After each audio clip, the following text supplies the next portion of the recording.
Lecture को record करने की या रिकॉर्डिंग को वो यूट्यूब से सुनने की बेटा? नहीं सर, जो आपने टीम्स में अपलोड किया हुआ है ना लेक्चर।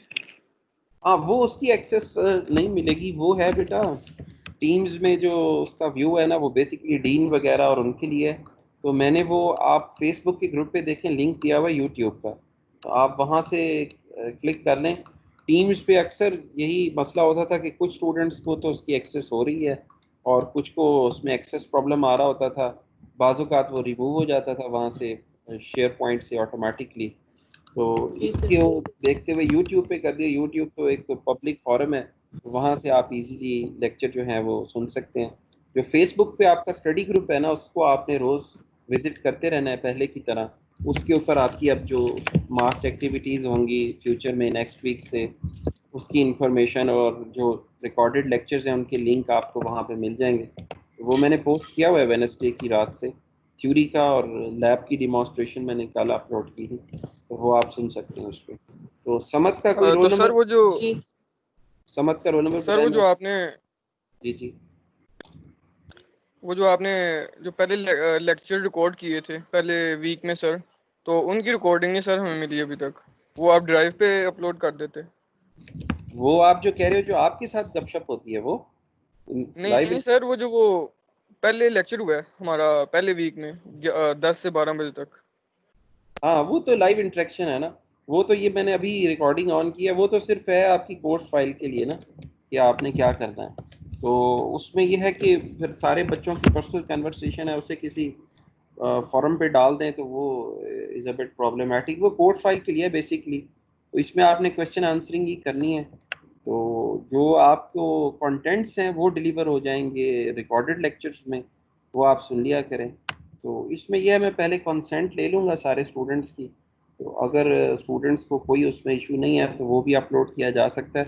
उसमें इशू ये था कि लास्ट वीक बच्चे समझ रहे थे कि शायद रिकॉर्ड नहीं हो रहा, तो स्टूडेंट्स उसमें अपनी कन्वर्सेशन कंटिन्यू रखी बाद में भी, तो वो सारी भी रिकॉर्ड हो गई, फीमेल्स और मेल स्टूडेंट्स की।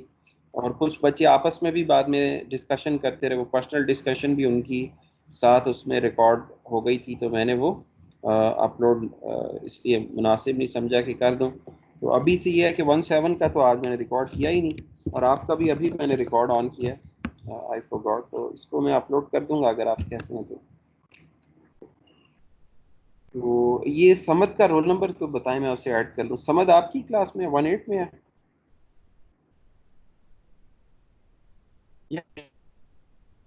यस।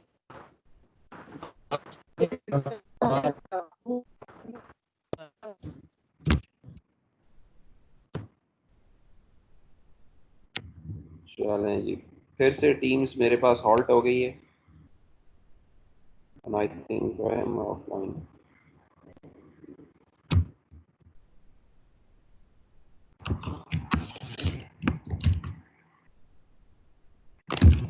ओके, थोड़ा सा नेटवर्क का इशू था, अभी वापस I think I am online.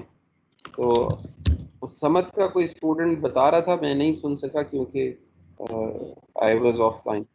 Sir उसका सर 17 और 17 का सर है, लेकिन वो रेलीगेट होके 18 में आ गया। आपकी आवाज़ नहीं आ रही बेटा, दूर से आ रही है जो बोल रहे हैं। सर समद 17 में था, लेकिन रेलीगेशन के बाद वो हमारे सेशन में आ गया था ओके, 18 में। तो इसका रोल नंबर क्या है जिससे ये ऐड हो सकता है? सर ये मैं आपको आईडीज के लिखवाता हूँ। SAMAD। अच्छा, ये अपने प्राइवेट आईडी से हैं, ठीक है, आ गए हैं। ओके, जी समझ आ गया। उसको मैंने इनविटेशन भेज दिया है, तो अब वो okay join. Sir. Okay students, तो 17 को मैंने अभी बताया जैसा कि नेक्स्ट वीक से लैब की जिस तरह से सीपी की असाइनमेंट होती थी, वो असाइनमेंट भी आपको मिलती रहेगी। और थ्योरी में आपने इस तरह से आपसे उसका वाइवा होगा या कोई स्मॉल सा क्विज हो जाएगा ऑनलाइन, कि जिस तरह से आपने वेडनेसडे को लेक्चर सुने, आज फ्राइडे को उसकी क्वेश्चन आंसरिंग हो गई, तो अब उस चैप्टर 8 के बारे में मैं आपसे क्विज ले सकता हूँ अगले फ्राइडे को। तो आपके पास तकरीबन 10 दिन का टाइम जो है वो होगा कि आप उसे कवर कर सकें।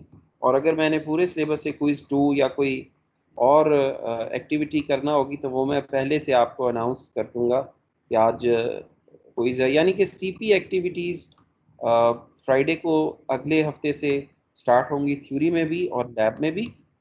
जो आपके असाइनमेंट या क्विज मोर देन सीपी होगा 5-10 नंबर का, तो वो मैं पहले से फेसबुक पे जो आपका स्टडी ग्रुप है उस पर मैं अपडेट कर दूंगा, वहाँ से आपने अपडेटेड रहना है। तो ये मैंने अभी 17 को भी ये चीज़ बताई है। और अभी हम थोड़ा सा बुक को देख लेते हैं कि किस तरह से मैं तो सीपी सर एक्टिव। यूनिवर्सिटी तो ओपन हो ही जानी है ये 15 जुलाई को, तो आप यूनिवर्सिटी में ही ले लीजिएगा क्विज, ये यूनिवर्सिटी ऑनलाइन की पॉलिसी जो है ना वो ये आ रही है। अभी यूईटी ने अपना लेटर नहीं इशू किया। कल हमारा जो ग्रुप है फैकल्टी का, उस पर हम्बल साहब ने शेयर किया था। एचईसी की गाइडलाइन ये है कि जो स्टूडेंट्स जिनके पास इंटरनेट नहीं है, सिर्फ उन स्टूडेंट्स को हॉस्टल आने की परमिशन दे दी जाए, और यूनिवर्सिटी का जो एडमिन ऑफिस है उसको भी ओपन कर दिया जाए, तो क्लासेस ओडीएल पे ही चलें, और जिन बच्चों को इंटरनेट का इशू है वो हॉस्टल आकर पढ़ सकें। और हाउएवर जो आपका एग्ज़ाम होगा, कम्प्रिहेंसिव एग्ज़ाम और लैब्स, वो जब अगस्त में यूनिवर्सिटी स्पेशली ओपन करके फॉर एग्ज़ाम्स, तो सारे स्टूडेंट्स को बैजेस में बुला के तो उनका एग्ज़ाम्स जो है वो सोशल डिस्टेंसिंग के एसओपीज़ के लिहाज से आप दे सकते हो। तो ये एचईसी की अभी इस तरह की गाइडलाइंस आ रही हैं 15 जुलाई से रिलेटेड। प्लस आपको शायद नॉलेज में होगा कि यूईटी का केएसके कैंपस और रचना, ये दोनों गवर्नमेंट के क्वारंटाइन सेंटर्स डिक्लेयर्ड हैं, और जो ऑफिस बिल्डिंग है उसमें उन्होंने अपने बेड्स वगैरह और वो दूसरी चीज़ें भी की हुई हैं। केएसके में पेशेंट्स भी हैं कोविड के, जबकि रचना में अभी तक कोई पेशेंट अल्हम्दुलिल्लाह यहाँ पे मूव नहीं किया गवर्नमेंट ने, लेकिन कंट्रोल उनके पास है।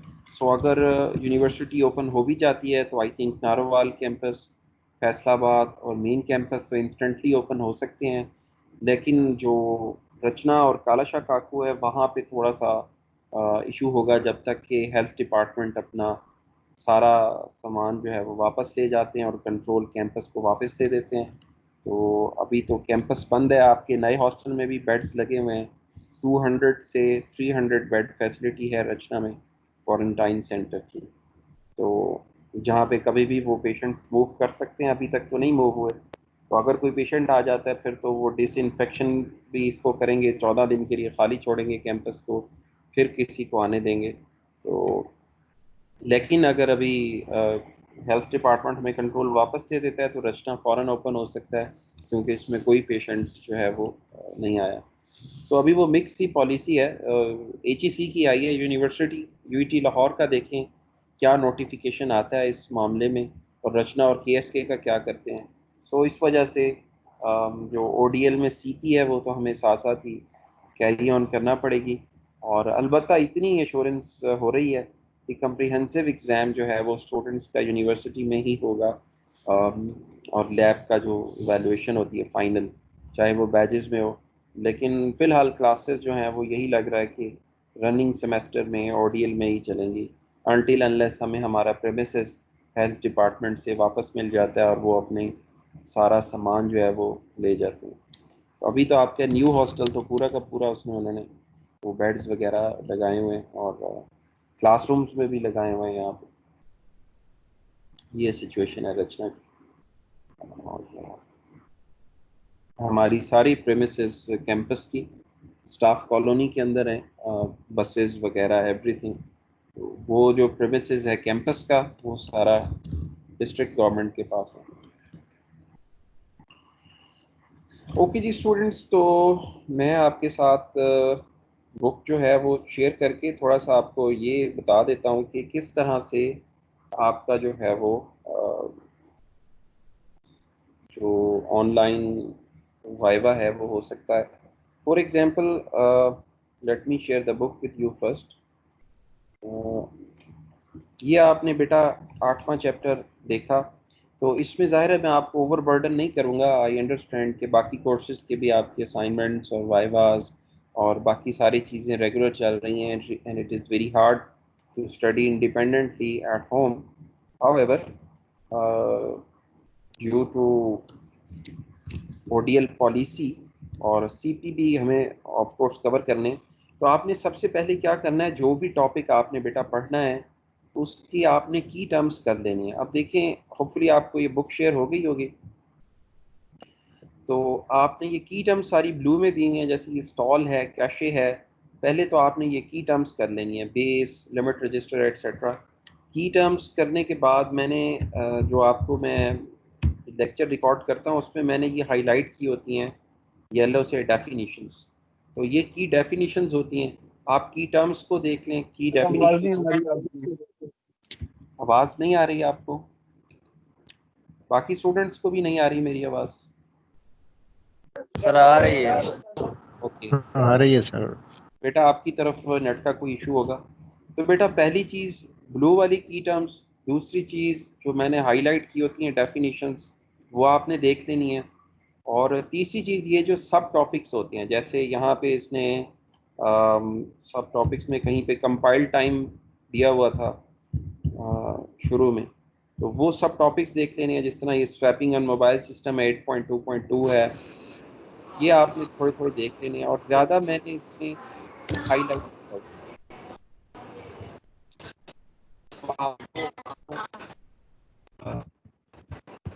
तो माइक से नॉइज आ रही है आपको? सर सर माइक आपकी ऑफ कर आवाज़ कट दीजिए। रही है। साकिब का शायद था। ओके, तो ये चीज़ें आप कर लें बेटा। तो इसमें आपका ये है कि एक तो फाइनल की तैयारी भी साथ हो जाएगी, और जो एक दो CP के नंबर होंगे वो भी आपको मिल जाएंगे। तो थ्योरी में तो ऐसे है, और लैब में तो आप अच्छी तरह से वाकिफ़ हैं, आपको पता है बहुत आसान होता है कि एक जो आपने टॉपिक पढ़ा होता है उसी के बारे में अगली लैब में सवाल हो जाता है। फॉर एग्जांपल, मैंने अभी अली हसन से क्वेश्चन किया था पिछली लैब में, अनमार्क्ड ऑफ कोर्स, आज की लैब मार्क नहीं है। ये टाइमर का जो आपका फंक्शन है उसमें आप मैक्सिमम कहाँ तक टाइमर को सेट कर सकते हैं। उसका जो थर्ड पैरामीटर है वो मिली सेकेंड में है। तो what is the max value of the timer.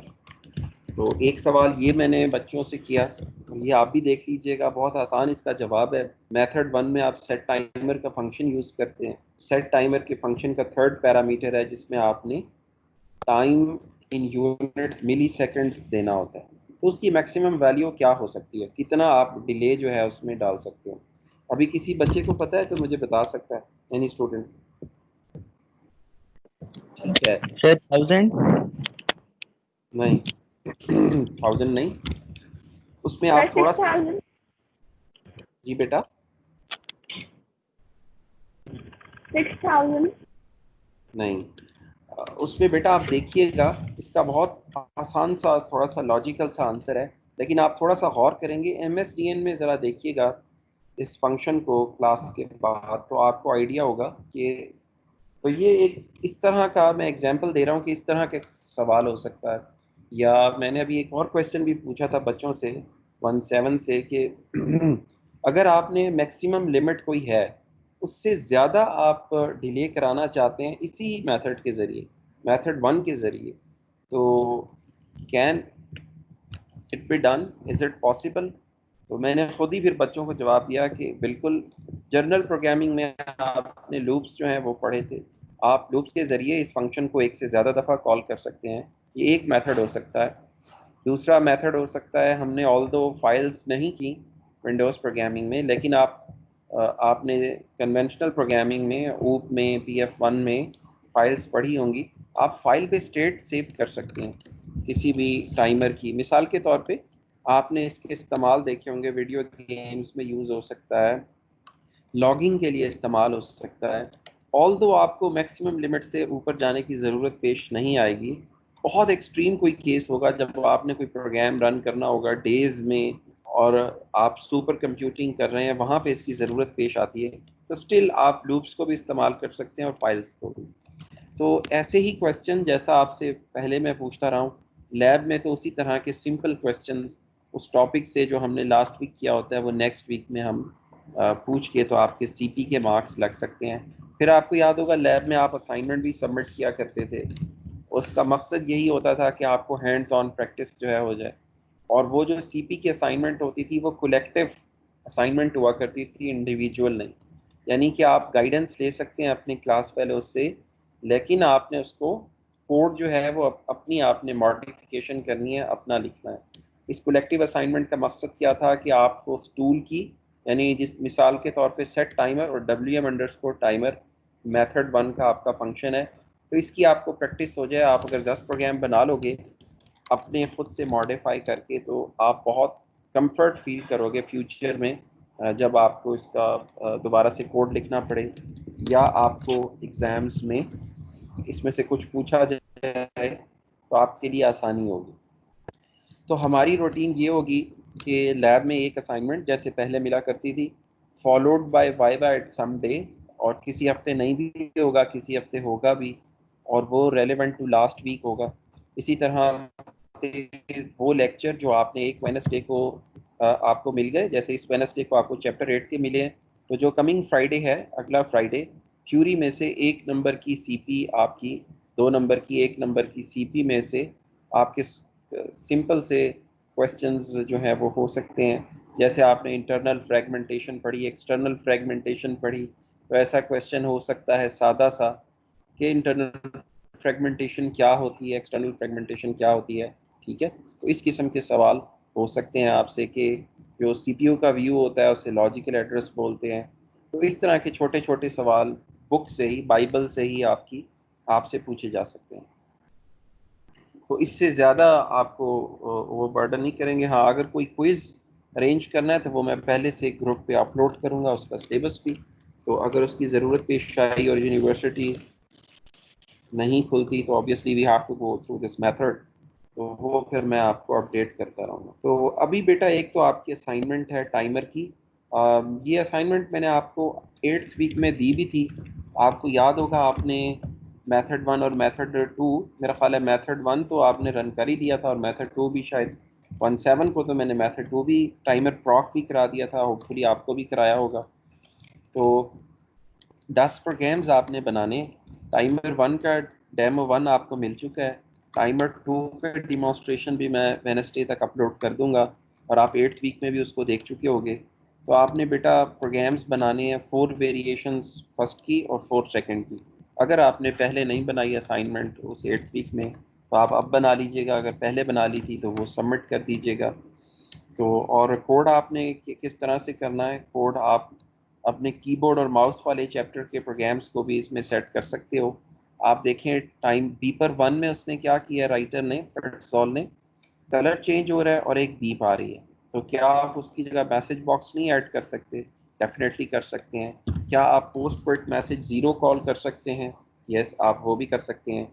उसी तरह से जैसे कीबोर्ड में की प्रेस करते थे तो कोई इवेंट अकर होता था, तो अब राइटर ने, पेट्सोल ने अपने बीपर और कलर का इवेंट दिया है। आप बच्चों ने मैसेज बॉक्स कर लें, टेक्स्ट आउट कर लें, टेबल प्रिंट कर लें, प्रोग्राम को क्लोज कर दें।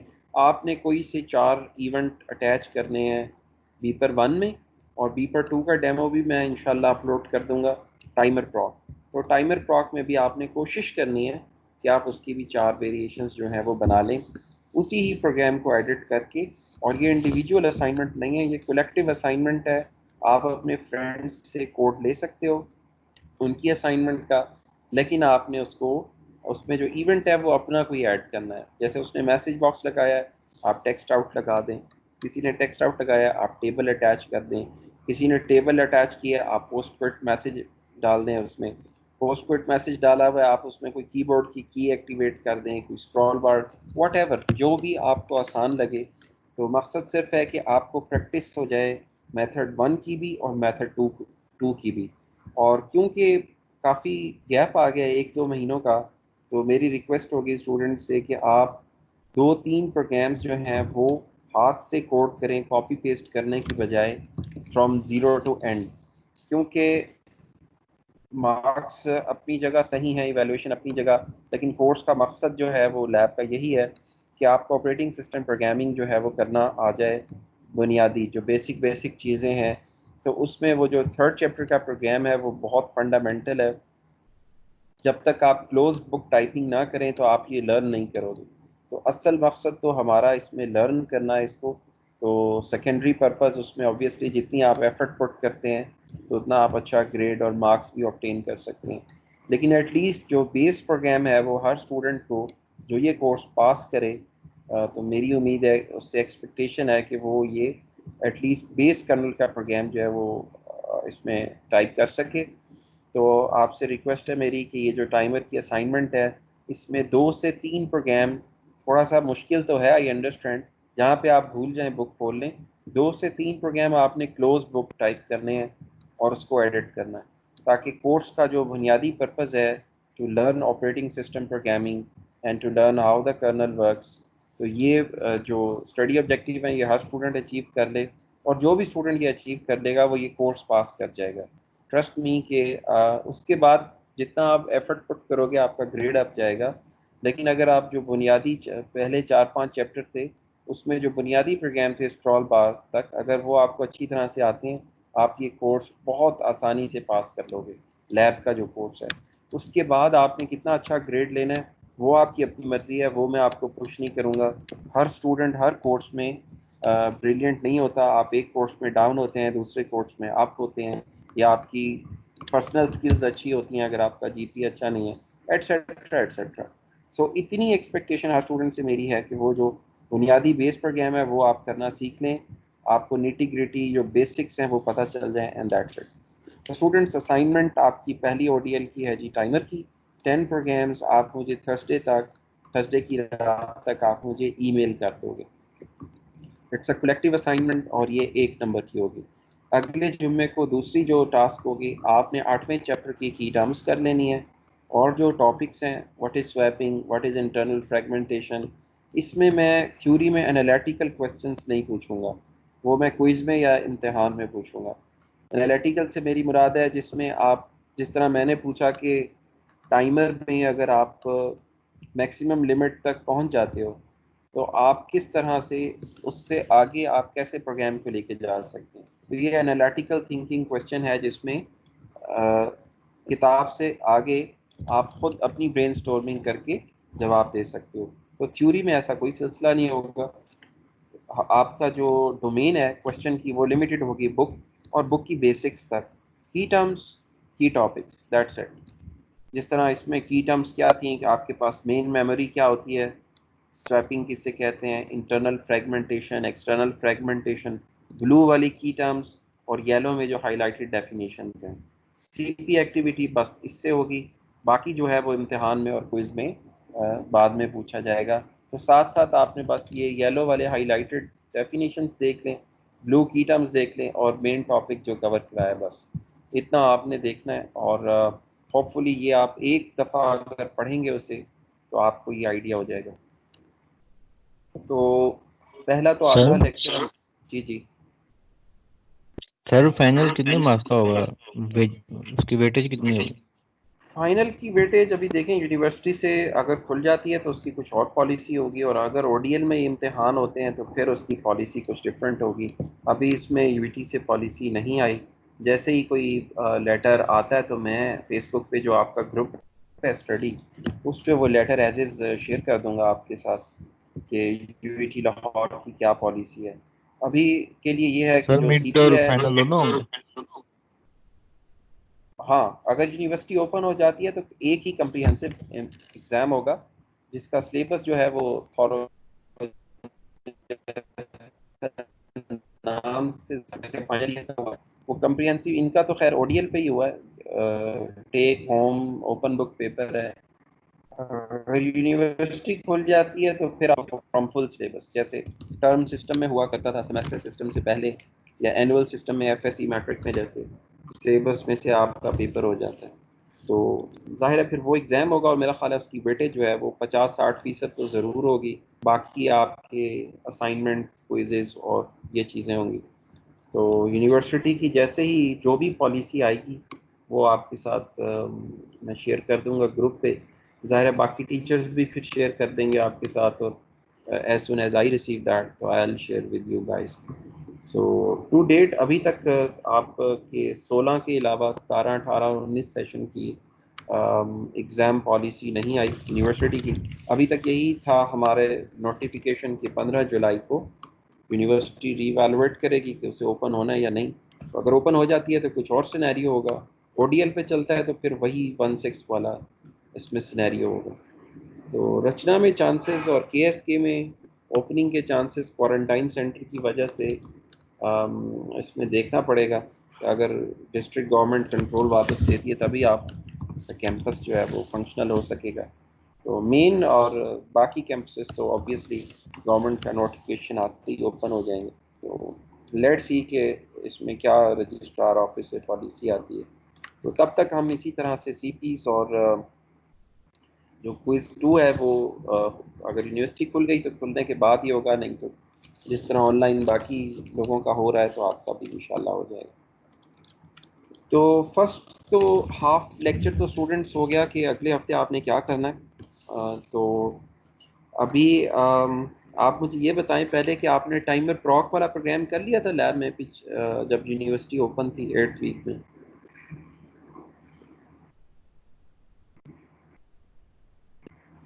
नहीं याद आपको?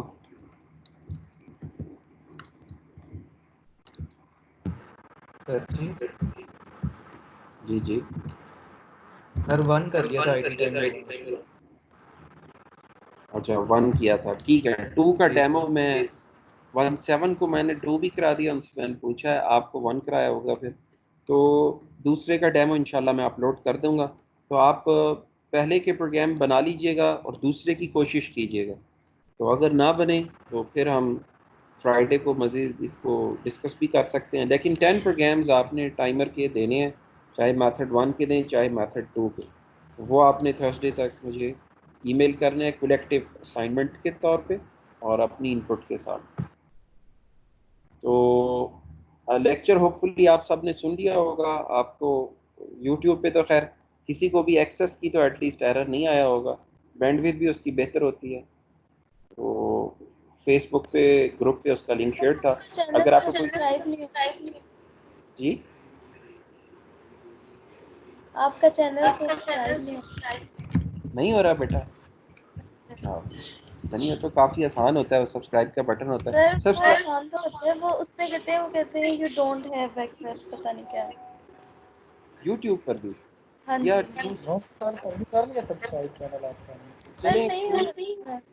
चलें कोई नहीं, मैं लिंक्स शेयर करता सर हो गया रहूँगा। सर। ओके बेटा, लिंक्स में शेयर कर दूंगा, सब्सक्राइब ना भी हो आप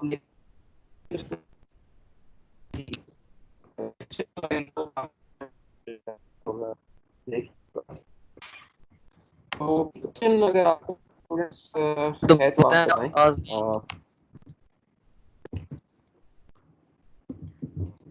आपकी अटेंडेंस भी मार्क कर लेते हैं। सर जी आपकी आवाज़ बहुत कट रही है।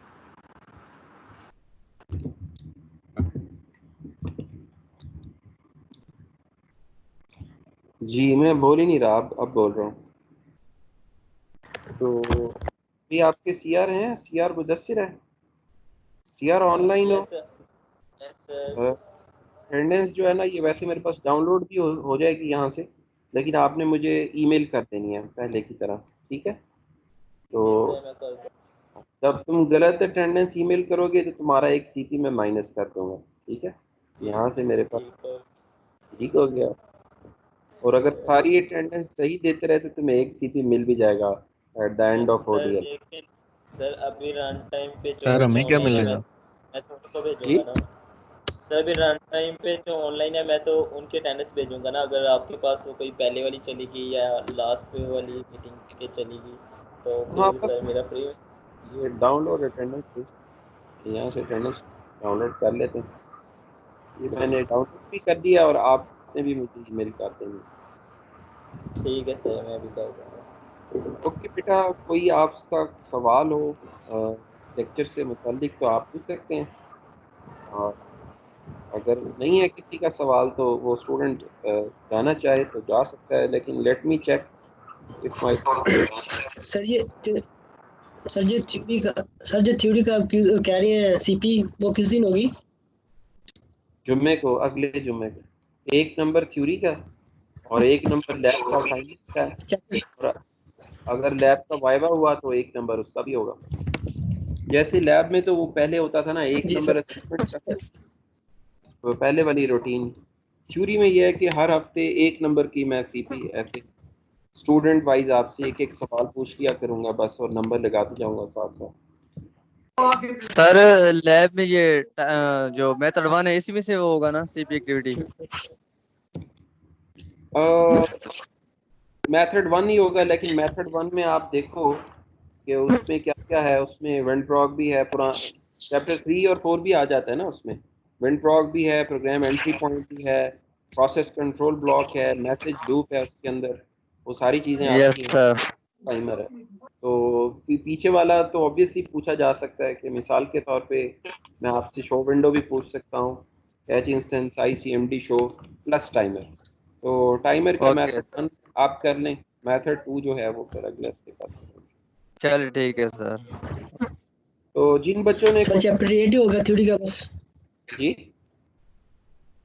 थ्योरी का क्या? चैप्टर 8 होगा सिर्फ?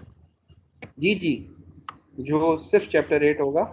जो आपने वेडनेसडे को आपको ऑनलाइन लेक्चर मिलता है ना, सिर्फ उसी का वाइवा हुआ करेगा आफ्टर 1 वीक एंड 2 डेज, और वो भी बेसिक्स। तो लैब में तो सर ये कंप्लीट। बता दें कि अब जो अगले हफ्ते वाइवा होने हैं वो किस चीज़ का होगा? आज जो हमने लेक्चर लिया उसका? आज तो बुनियादी तौर पे लाइव इंटरेक्शन है, लेक्चर तो वही है जो आपको ऑनलाइन रिकॉर्डेड मिल जाता है। तो ऑनलाइन रिकॉर्डेड लेक्चर जो थ्योरी का आपको 8वें चैप्टर का मिला है पेजिंग तक, उसका वायदा हो सकता है। उसमें से की टर्म्स कर लो, जो डेफिनेशन मैंने येलो में हाईलाइट किए हैं वो कर लो आप, और जो मेन टॉपिक्स हैं वो कर लो। मेन टॉपिक से मेरी मुराद है, राइटर ने बोल्ड किए होते हैं बुक में, इंटरनल फ्रेगमेंटेशन, एक्सटर्नल फ्रेगमेंटेशन वगैरह, वो बुनियादी चीज़ें आप देखें बस। उसी एक एक क्वेश्चन एक एक स्टूडेंट से आएगा, 1 क्वेश्चन। सर एक बात पूछनी है। जी बेटा। सर कॉम्प्रिहेंसिव एग्जाम कितने मार्क्स का होगा? बेटा उम्मीद है कि 50-60 तक तो ये 60% तक लाजमी जाएगा कॉम्प्रिहेंसिव एग्जाम। बाकी जो आपकी 30% नंबर है वैसे ही सेशनल होते हैं, तो शायद 10 नंबर और ये आपके ऊपर ड्यूटी वाले छोड़ दें। ठीक है सर, थैंक कि यू। आप सर सर जो नेक्स्ट फ्राइडे को वाइवा होगा थ्योरी का, जी जी, उसमें ये वाला लेक्चर भी इंक्लूड होगा जो आपने Wednesday को upload किया है? बेटा आपकी बात थोड़ी ब्रेक हुई है, लेकिन आपका क्वेश्चन समझ गया हूँ कि वाइवा बेटा आपका होगा जो आपने वेडनेसडे को लेक्चर में होगा। सर समझ नहीं आ रही, बहुत शोर हो रहा है। ये बेटा किसी का माइक और का ओपन है तो आप मुनीब माइक ऑफ कर। ओके जी बेटा, अभी क्लियर है आवाज? जी सर। जी बेटा। जी सर क्लियर है। तो वेडनेसडे को बेटा आपने जो लेक्चर रिकॉर्डेड लेक्चर सुना था ना, उसी के कंटेंट्स में से वो चैप्टर 8 का लेक्चर था, और पेजिंग तक, जैसा कि मैंने लेक्चर में बताया था कि पेजिंग की डेफिनेशन तक वो लेक्चर आपने कंटेंट्स जो हैं वो कवर कर लेने हैं, उसी में से वाइवा होगा। और बस बेसिक्स की टर्म्स जो ब्लू में है, येलो डेफिनेशन जो हाईलाइटेड हैं, और जो उसने बोल्ड किए हुए हैं राइटर ने टॉपिक्स, वो आपने प्रिपेयर कर लेने हैं। तो 1 क्वेश्चन ईच स्टूडेंट मैं पूछूंगा, और साथ ही उसका एक सीपी का मार्क्स जो है वो आपका ऐड होता जाएगा। तो 1 और आवर और सर 2 आवर में आपका इंशाल्लाह प्रिपेयर हो जाएगा। एनालिटिकल क्वेश्चंस नहीं होंगे, वो सिर्फ लैब में होंगे। सो लैब आपने कंप्रिहेंसिव करनी है, और थ्योरी में आपने, क्योंकि वो तो थ्योरी ही है, तो उसमें वो बेसिक डेफिनेशन आपने करनी। जी बेटा पूछें।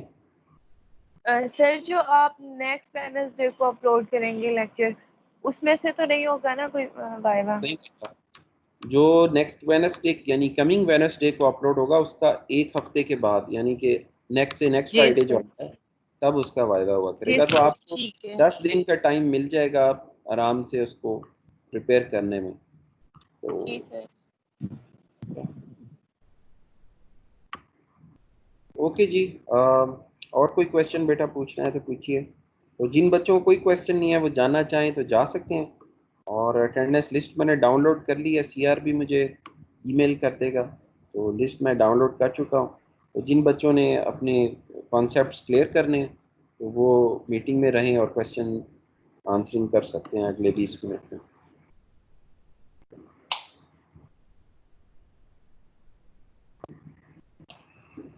जी बेटा, अगर कोई क्वेश्चन नहीं है तो फिर मीटिंग को एंड करते हैं। तो यस सर, एंड कर दें। ओके, तो अभी कैसी चल रही है आपकी रूटीन जो है वो? मेरा ख्याल है बाकी टीचर्स भी असाइनमेंट्स और वाइवा और वो सारा चल रहा होगा सिलसिला आपका। थोड़ा टफ फील हो रहा है या फंसे पड़े हैं सर जी। फंसे पड़े सर हो? नेट का बड़ा इशू है सर। हाँ, नेट वालों का मेरा ख्याल है मसला 15 जुलाई से हल हो जाएगा, क्योंकि कैंपस में हॉस्टल शायद ओपन कर दें। तो उम्मीद है रचना का अब 50-50 है, लेकिन लेट्स सी। तो साकिब की तरफ नेट का इशू है साकिब? सर जी हो जाना चाहिए ओपन सारा उस। हाँ, हो तो जाना और भी चाहिए। लड़के हैं सर, एक मैं नहीं और भी लड़के हैं सर जी। सर अब और तो भी घर वालों ने जहूर निकाल का देना भी हमें। था मेरा ख्याल है, जहूर तो 17 में है ना शायद। तो सही, देखें अब ये गवर्नमेंट वाले वापस देंगे कैंपस तो खुलेगा ना सर जी अभी। मेरा भी बहुत मसला है नेट का, बाहर बैठा हुआ हूँ। आप कौन हो बेटा? मुनीब। मुनीब, अच्छा, ठीक ठीक ठीक। तुम तो बड़े पढ़े लिखे बच्चे थे हैं, जी सर। और तुम दोनों बहुत पढ़ते थे। तो तुम कौन से शहर में रहते हो आप बेटा? सर नेट नहीं आता इधर, बिल्कुल बहुत मुश्किल होती है। नारोवाल में सर। अच्छा, नारोवाल में। सही सही सही। तो आपके बॉर्डर एरिया, बिल्कुल बॉर्डर के पास, 1 किलोमीटर बॉर्डर हमारे से दूर है। अच्छा अच्छा अच्छा, तो जेन्युइन इशू है नेट का इशू, तो होपफुली यूनिवर्सिटी को या सॉल्व करना चाहिए। ठीक है, तो इसका मतलब आपको सर लैब और थ्योरी दोनों समझ आ गई हैं अच्छी तरह, सारी की सारी? सर जी जी। सर जो यस आपने सर। पढ़ाया है वो कॉन्टिन्यूस मेमोरी एलोकेशन पढ़ाया है या नॉन कॉन्टिन्यूस मेमोरी एलोकेशन, दोनों कवर किए हैं आपने? कॉन्टिग्यूस, वो एक्चुअली ना, रुकिए मैं आपसे कुछ शेयर भी कर देता हूँ। वो एक्चुअली राइटर ने ना टॉपिक का नाम थोड़ा सा कंफ्यूजिंग कर दिया। Let me share book with you and then. Sir नहीं, वो पता है नॉन कॉन्टिन्यूस कॉन्टिन्यूस, लेकिन वो पेजिंग और सेगमेंटेशन है ना जो, वो क्या कॉन्टिन्यूस में यूज हो सकती है? यूज हो सकती है। दोनों पेजिंग में? तो मैंने अभी जो है ना, पेजिंग की पेजिंग और सेगमेंटेशन एक ही चीज है। जी जी दोनों लॉजिकल एड्रेस स्कीम्स हैं, बस उनका तरीकेकार मुख्तलिफ है। जी पेजिंग की जी। मैंने सिर्फ ना डेफिनेशन कराई है विलिंगली। पेजिंग हमने प्रोग्राम जब डीएलएल का बनाते हैं ना, स्वैपिंग का, उधर इसको पेजिंग को वापस लेके आएंगे ताकि प्रैक्टिकली स्वैपिंग जो है वो आपको नजर आए कि प्रैग्मा कैसे लोड होता है, कैसे डीलोड होता है।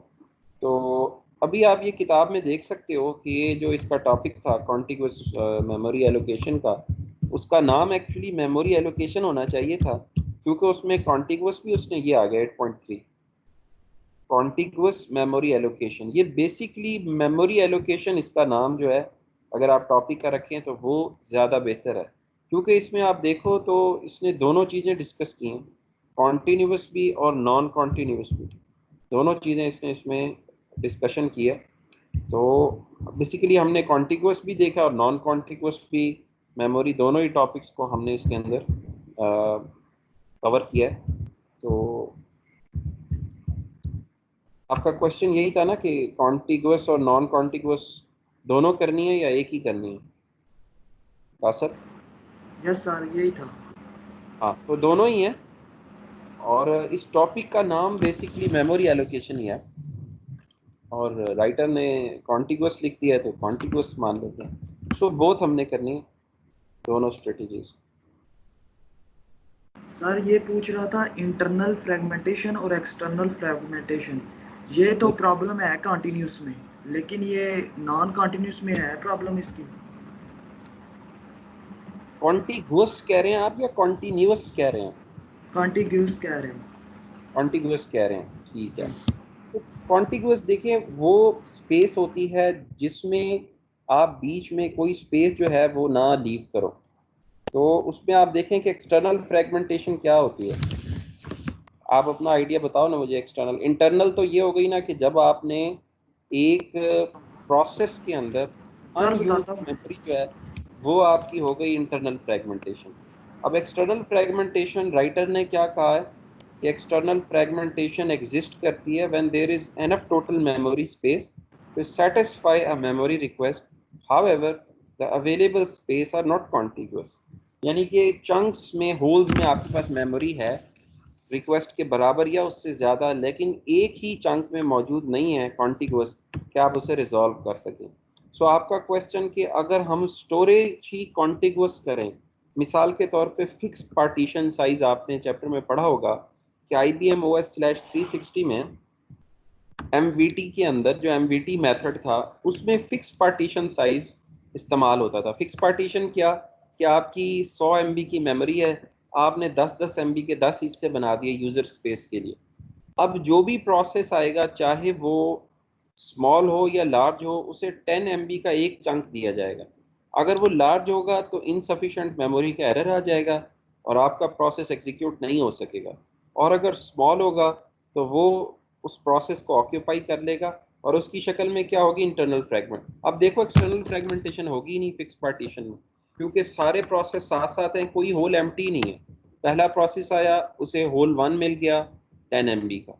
दूसरा प्रोसेस जो 10 MB से लार्जर होंगे वो डिक्लाइन होते जाएंगे कि operating system can not execute memory is more than available memory. दूसरा आएगा, दूसरे को सेकंड होल, थर्ड को थर्ड होल, इस तरह से एक एक चंक मिलता जाएगा। अब एक्सटर्नल फ्रेगमेंटेशन तो सवाल ही नहीं होता इसमें, फिक्स पार्ट MVT के अंदर कॉन्टिगुअस में, तो इंटरनल फ्रेगमेंटेशन इसमें रहेगी, एक्सटर्नल नहीं होगी। तो ये है, अगर कॉन्टिगुअस आप बना रहे हो तो कॉन्टिगुअस में फिक्स्ड साइज होगा, फिक्स साइज होगा, MVT होगी, तो इसमें एक्सटर्नल नहीं होगा। लेकिन मौजूदा जितने भी कन्वेंशनल ऑपरेटिंग सिस्टम है, विंडोज़ है, लिनक्स की डिस्ट्रीब्यूशन है, लिनक्स की डिस्ट्रीब्यूशन या POSIX 3 कह लें, POSIX 3 में तकरीबन सारे ही ओपन सोर्स आ जाते हैं, एंड्रॉयड भी उसी का ही क्लोन है, तो उसके अंदर फिक्स पार्टीशन साइज फॉलो नहीं होता, उसमें वेरिएबल पार्टीशन साइज होता है। जिधर आपने वेरिएबल करना है वहाँ कॉन्टिगुअस साथ साथ प्रोसेसेस को जगह नहीं मिलेगी। तो वेरिएबल में यह है कि रिक्वायरमेंट के हिसाब से, एल्गोरिदम के हिसाब से आपको स्पेस मिलेगी, तो फिर फ्रेगमेंटेशन एक्सटर्नल भी निकलेगी और इंटरनल भी हो सकती है। लेकिन अगर पुराने वक्तों के ऑपरेटिंग सिस्टम में जाएं तो उसमें फिक्स पार्टीशन साइज में एक्सटर्नल तो ज़ाहिर है फिर नहीं निकलेगी, लेकिन इंटरनल डेफिनेटली उसके अंदर भी होगी। तो होप आई थिंक ये भी आपको क्लियर होगा। Yes sir. सर जी सर ये एक 1-5 का स्टूडेंट है, इब्तिसाम अशरफ। तो सर ये सेक्शन ए के साथ रजिस्टर्ड है, लेकिन इसने क्लास हमारे साथ ली है, तो इसकी अटेंडेंस सर मैं कैसे लगा सकता हूँ? इसकी अटेंडेंस ना वहाँ पे उनके CR हुमायूं को कह दो, हुमायूं या जी तलहा को, वो मुझे भेज देंगे उसमें डाल के। तो इब्तिसाम बेटा अभी आप ऑनलाइन हो इधर ही? इब्तिसाम है इस टाइम, नज़र तो नहीं आ रहे मुझे। जी यस सर सर, मैं ऑनलाइन है। ऑनलाइन। जी ऑनलाइन हो? ऑनलाइन है। अच्छा, ये CS213, ठीक है। ठीक है बेटा, आप ना मुदस्सिर इसकी हुमायूं और तलहा को दे दो अटेंडेंस, ठीक है। जी सर ठीक है। तो बाकी इब्तिसाम ये ना आप अपने सेशन फेलोज के साथ टीम्स पे वो कवर कर लें जो आपके कोई लेक्चर मिस हुए ना पीछे से, खास तौर पे लैब में। तो बेटा आपकी थ्योरी भी है, दोनों चीज़ें हैं? नहीं सर, मेरी सिर्फ लैब है। अच्छा, फिर तो बस आप पहले के चैप्टर्स कवर कर लें। वो मेरा ख्याल है हाफिज़ अबू बकर साहब भी हैं और एक आध और स्टूडेंट भी हैं, तो आप पीछे से कवर कर लें। और ये भी असाइनमेंट आपने सुनी ली होगी टाइमर वाली, तो वो बना के जी सर। आपने सबमिट करा देनी है। तो अगले फ्राइडे को वाइवा भी होगा ऑनलाइन, 1 नंबर का या 2 नंबर का, तो उसकी तैयारी कर लीजिएगा। तो अब आप सेक्शन ए में हैं तो फिर सेक्शन ए के साथ फिर आप क्लास अटेंड किया करें जो 17 है, और अगर आप सेक्शन बी में रजिस्टर्ड हैं तो बी के साथ कर लिया करें, जिधर भी आप रजिस्टर्ड हैं उधर ठीक है क्लास। सर। ठीक है, तो ओके स्टूडेंट्स, और कोई आपका बेटा सवाल हो लेक्चर से मुतालिक जो ना समझ आया हो तो वो आप पूछ सकते हो। फेसबुक का जो स्टडी ग्रुप है उसमें सब अपडेट्स देखते रहा करें प्लीज़, क्योंकि लाइव इंटरेक्शन तो हफ्ते में एक दफ़ा होती है, तो उधर ही आपको अपडेट मिलती रहा करेगी। तो और कोई आपका क्वेश्चन टाइमर से या इससे रिलेटेड हो तो आपने पूछ लीजिए। अलबत्ता आपने इस सवाल का जवाब सोचना है और मुझे अगले फ्राइडे को बताना है कि टाइमर का जो सेट टाइमर का तीसरा पैरामीटर है उसकी मिनिमम और मैक्सिमम वैल्यू क्या हो सकती है। ये लॉजिकल क्वेश्चन है, बगैर देखे आपको समझ आना चाहिए। हिंट मैंने दिया है कि MSDN को थोड़ा सा आपने जाके टच करना है, तो आपको फिर इसका जवाब मिल जाएगा। थोड़ा सा सोच के भी आप इसका आंसर दे सकते हो। तो एनी अदर क्वेश्चन बेटा, किसी भी बच्चे को कोई मुश्किल आई हो समझने में तो मुझसे पूछ सकते हैं।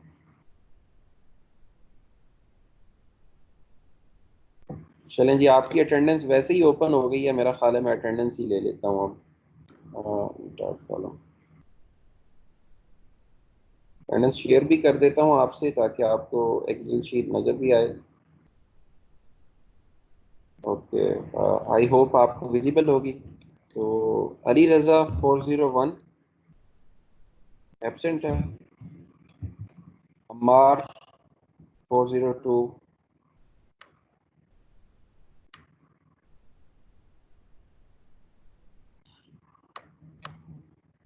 अच्छा अभी काफ़ी बच्चे मेरा ख्याल है मीटिंग लीव कर गए। ठीक यस है सर, फिर लीव कर रहे मुदस्सिर, हैं, 10-15 हाँ बच्चे जा रहे हैं। मुदस्सिर फिर बेटा CR आप ही मुझे जी सर, मैं ईमेल कर आपको दो। बस मेल कर रहा हूँ। जी सर, मैं आपको मेल कर रहा हूँ।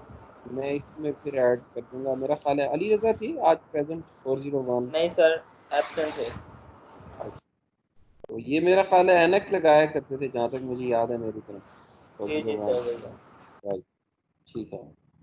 तो बेटा दूसरी आपसे रिक्वेस्ट है, ये जो स्टूडेंट्स रोल नंबर से आप रजिस्टर हो ना, तो आप अपना नाम भी साथ इसके अटैच कर लो, क्योंकि रोल नंबर से तो आप मुझे याद नहीं होते, नाम से ही अटेंडेंस में मार्क करता था, नाम से ही मुझे। तो 2-4 बच्चे हैं जिनका अभी भी रोल नंबर ही आ रहा है सिर्फ, तो आप काइंडली नेक्स्ट वीक जो है अपना नेम इसके साथ आप अटैच कर लीजिएगा। ओके जी, एनी अदर क्वेश्चन स्टूडेंट्स? ठीक है, फिर मीटिंग को यहाँ पे एंड करते हैं। I am stopping the recording. ठीक है सर, अल्लाह हाफिज।